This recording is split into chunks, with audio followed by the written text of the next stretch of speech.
నకిలీ మద్యం నారావారి సారా ఏ విధంగా ఏరులై పారుతా ఉందో మీడియా మిత్రుల సమక్షంలో మీడియా మిత్రుల సాక్షిగా ఇబ్రహీంపట్నంలో ఆ తయారీ కేంద్రం దగ్గరికి వెళ్లి అక్కడ ఉన్న పరిస్థితులన్నీ కూడా మీడియా మిత్రుల సమక్షంలో బాహ్య ప్రపంచానికి నేను ఆ రోజున తెలియజేసిన దరిమిల రాష్ట్రం మొత్తం కూడా ఆ నారావారి సారా ఏ విధంగా బ్రాందీ షాపుల్లోకి వెళ్తా ఉంది, బ్రాందీ షాపుల నుంచి ప్రతి గ్రామంలో ఉన్న బెల్ట్ షాప్ కి ఏ విధంగా వెళ్తా ఉంది, ఆ బెల్ట్ షాపుల ద్వారా ప్రతి గడపకి కూడా డోర్ డెలివరీ ఏ విధంగా జరుగుతా ఉందనేది ఒక బాధ్యత గల పౌరుడిగా, ఒక బాధ్యత గల వ్యక్తిగా, ఒక బాధ్యత గల ప్రతిపక్ష పార్టీకి సంబంధించిన ఒక నాయకుడిగా ఆ రోజున రాష్ట్ర ప్రభుత్వాన్ని, చంద్రబాబు నాయుడిని, లోకేష్ ని ప్రశ్నించా.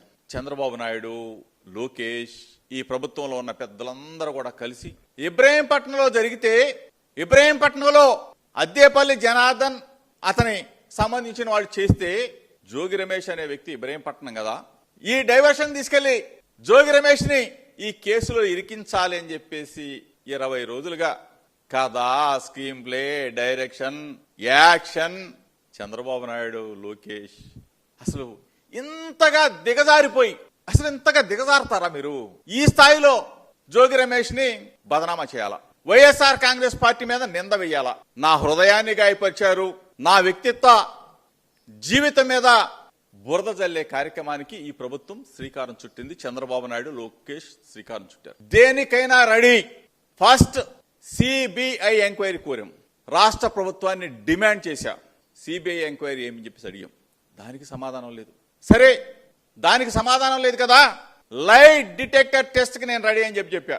ధైర్యంగా దమ్ముగా దానికి సమాధానం లేదు.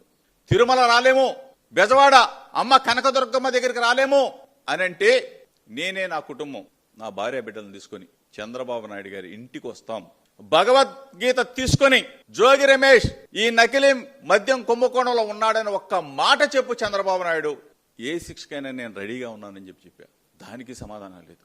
తిరుమల అంటాడు, జోగి రమేష్ అమ్మ కనకదుర్గమ్మ దగ్గరికి అంటాడు, Jogi Ramesh lie detector test కి అంటాడు. ఇవన్నీ కాదు, నార్కో ఎనాలిసిస్ టెస్ట్ కి సిద్ధమా